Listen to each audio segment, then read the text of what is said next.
Assalamualaikum warahmatullahi wabarakatuh. Perkenalkan, saya Indro Pratomo dari Universitas Pancasakti Bekasi dengan NIM 29021720004 dari Prodi Akuntansi. Di sini saya akan mempresentasikan sebuah materi untuk memenuhi UAS mata kuliah Auditing 2 dengan dosen pengampu Bapak Apriandi SE AK MMCA. Untuk judul kali ini yaitu penyelesaian audit, dan contoh kasus yang saya bawakan adalah penyelesaian audit di PT Astra Auto Parts.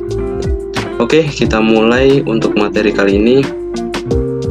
Yang pertama yaitu profil dari PT Astra Auto Parts yang berdomisili di Jakarta, didirikan di tahun 1976 dengan bisnis prosesnya yaitu proses produksi dan distribusi aneka ragam suku cadang kendaraan bermotor roda 2 dan roda 4, dengan segmen pasar terbesar adalah pasar pabrikan otomotif OEM dan pasar suku cadang pengganti atau rem.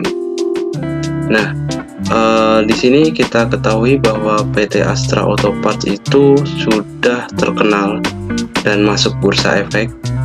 Maka dari itu untuk materi kali ini saya mengambil dari laporan keuangan yang ada di web PT Astra Auto Parts tersebut, karena penyelesaian audit itu pasti tercermin dalam audit report. Untuk langkah-langkah penyelesaian audit yaitu pertama, audit harus melakukan penelaahan peristiwa kemudian atau subsequent event review. Di sini peristiwa kemudian itu adalah suatu peristiwa yang terjadi setelah periode tahun buku. Misal tutup buku di Desember, maka peristiwa kemudian yang harus dilaporkan di audit report yaitu setelah Desember, yaitu di Januari. Nah, kemudian membaca notulen rapat yang terjadi selama periode pembukuan. Kemudian auditor juga harus dapat mengkonfirmasi mengenai tuntutan klaim keputusan hukum dari pengadilan yang berefek kepada perusahaan. Selanjutnya yaitu menghimpun surat representasi dari klien atau dari perusahaan yang diaudit. Dan terakhir yaitu melaksanakan prosedur analitis komprehensif. Biasanya di sini dilakukan untuk menganalisis sebuah nilai dibandingkan dengan laporan sebelumnya atau tahun sebelumnya, seperti itu. Oke. Kita mulai pembahasan pertama yaitu penelaahan peristiwa kemudian. Nah, di sini pengertian peristiwa kemudian adalah periode yang dihitung sejak tanggal neraca sampai dengan tanggal berakhirnya pekerjaan lapangan, yaitu tanggal laporan audit. Bisa kita simpulkan seperti ini, misal tanggal neraca itu 31 Desember di 2021, tanggal selesai pekerjaan lapangan itu pastinya tanggal 1 Januari sampai dengan tanggal dipublikasikan. Nah, tanggal terakhir yaitu tanggal publikasi dari laporan yang saya ambil itu di 21 Januari 2022. Ini adalah peristiwa setelah periode pelaporan atau penelaahan peristiwa kemudian. Di dalam laporan keuangan PT Astra Auto Parts, di sini untuk peristiwa kemudiannya terletak pada tanggal 4 Januari 2022, yaitu melakukan penambahan modal sebesar 23 miliar ke PT Wahana Eka Paramita. Transaksi tersebut tidak menyebabkan perubahan persentase kepemilikan perseroan. Nah, di sini auditor mendokumentasikan ke dalam audit report. Selanjutnya yaitu notulen rapat. Nah, notulen rapat ini kalau saya baca dari laporan keuangan dari PT Astra Auto Parts itu ada dua, yaitu pertama pembagian dividen. Pembagian dividen ini di PT Astra Auto Parts terjadi dua kali, yaitu di tanggal 12 April 2021 disetujui pembagian dividennya yaitu 15 Rp15 penuh per saham yang telah dibayarkan pada 11 Mei 2021. Kemudian pembagian dividen yang kedua pada tanggal 30 September 2021, Dewan Komisaris Perseroan telah menyetujui pembagian dividen tunai interim pada tahun buku 2021 sebesar 53 miliar atau Rp11 penuh per saham. Dividen tersebut diumumkan pada tanggal 1 Oktober dan telah dibayarkan pada 22 Oktober 2021. Selanjutnya notulen rapat yang kedua yaitu adalah perubahan anggaran dasar Perseroan.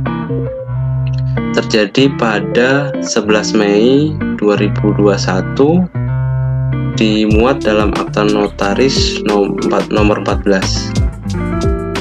Oke, selanjutnya yaitu konfirmasi mengenai tuntutan klaim keputusan hukum.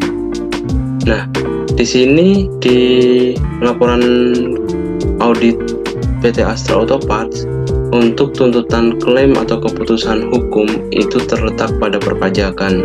Karena aspek perpajakan juga menjadi salah satu yang perlu dikonfirmasi mengenai keputusan hukumnya. Kenapa? Karena dapat mempengaruhi materiality dari laporan keuangan perusahaan. Misal ada tuntutan hukum dari Dirjen Pajak, misal PT Astra Auto Parts kurang bayar pajak penghasilan, maka di situ harus kita cari tahu mengenai tuntutan hukumnya, apakah PT Astra Auto Parts itu harus membayar atau mengajukan keberatan. Nah, di sini di aspek perpajakannya adanya surat ketetapan pajak sampai dengan tahun 2021. Nah, kita dapat lihat di sini pada tahun 2021 ada pencatatan pajak penghasilan badan yaitu 11 miliar. Tuntutan pajaknya itu sebesar 11 miliar. Sedangkan pajak penghasilan lain-lain itu 17 miliar. Jadi di tahun 2021 itu PT Astra Auto Parts mencatatkan tuntutan atau klaim pajaknya sebesar 29 miliar. Seperti itu. Selanjutnya yaitu menghimpun surat representasi klien. Nah, surat representasi klien Astra Auto Parts ini pada tahun 2021 telah ditandatangani oleh Presiden Direktur dan Direktur. Nah, seperti ini contoh surat representasi dari klien, yaitu berisi dengan yang menandatangani kemudian menyatakan bahwa klien bertanggung jawab atas penyusunan dan penyajian laporan keuangan konsolidasian PT Astra Auto Parts Tbk dan entitas anak. Kemudian selanjutnya itu berisi laporan keuangan konsolidasi PT Astra Auto Parts Indonesia entitas dan entitas anak telah disusun dan disajikan sesuai dengan standar akuntansi keuangan di Indonesia. Dan selanjutnya yaitu semua informasi dalam laporan keuangan ini konsolidasi PT Astra Auto Parts Tbk dan entitas anak telah dimuat secara lengkap dan benar. Di bagian 3B-nya, laporan keuangan konsolidasi PT Astra Auto Parts Tbk dan entitas anak tidak mengandung informasi atau fakta material yang tidak benar dan tidak menghilangkan informasi atau fakta material. Dan klien juga harus bertanggung jawab atas sistem pengendalian internal dalam PT Astra Auto Parts Tbk dan entitas anak. Nah, surat ini ditandatangani oleh Presiden Direktur dan Direktur. Nah, yang selanjutnya yaitu adalah prosedur analitis komprehensif. Maksudnya apa? Prosedur ini bertujuan untuk membantu auditor dalam mengambil kesimpulan audit mengenai dan dalam mengevaluasi penyajian laporan keuangan secara keseluruhan. Contoh analitis pada Astra Auto Parts ini sebagai berikut. Contohnya liability imbalan kerja atau employee benefit liability. Nah, ini biasanya ada laporan tersendiri mengenai imbalan kerja karena di sini diatur di PSAK 24, maka biasanya sebuah perusahaan mempunyai laporan aktuari tersendiri atau laporan PSAK 24 tersendiri. Nah, di sini dapat kita bandingkan atau dapat kita analisa bahwa pada tahun 2020 pencatatan nilai kini kewajiban DPA 1 atau dana pensiun Astra 1 itu 97 miliar. Tapi pada tahun 2021 turun menjadi 81 miliar. Nah, ini biasanya kenapa turun seperti ini? Biasanya pihak aktuari atau konsultan aktuari ini mempunyai asumsi tersendiri atau mempunyai penghitungan sendiri, karena aktuari ini dihitung dari karyawan masuk hingga rencana karyawan pensiun, seperti itu. Dan setiap tahunnya itu asumsi atau perubahan rate itu berbeda-beda, maka terjadilah penurunan seperti ini.